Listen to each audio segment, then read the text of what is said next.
যারা চাইছেন যে নিজের প্রিয় মানুষকে বশে রাখতে বা আপনারা চাইছেন আপনাদের প্রিয় মানুষ সবসময় আপনার কথা শোনে, সে প্রিয় মানুষ আপনার দূরে থাকুক না কেন, সেক্ষেত্রেও কিন্তু আপনারা এই টিপসটি করতে পারেন।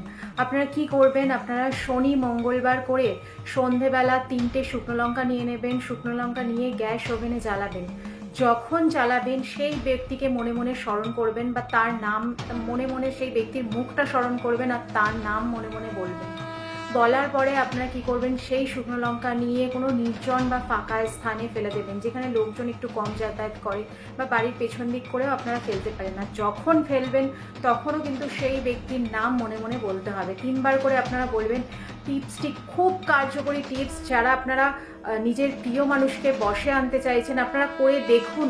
শনি মঙ্গলবার করে করুন, কিছুদিন করুন, দেখবেন রেজাল্ট আপনারা পাবেনই পাবেন। এই টিপসটি কিন্তু খুব ভালো একটা টিপস। আপনারা যারা নিজের প্রিয় মানুষকে বশে আনতে চাইছেন, সেক্ষেত্রে আপনারা এই টিপসটি করুন, খুব ভালো রেজাল্ট পাবেন।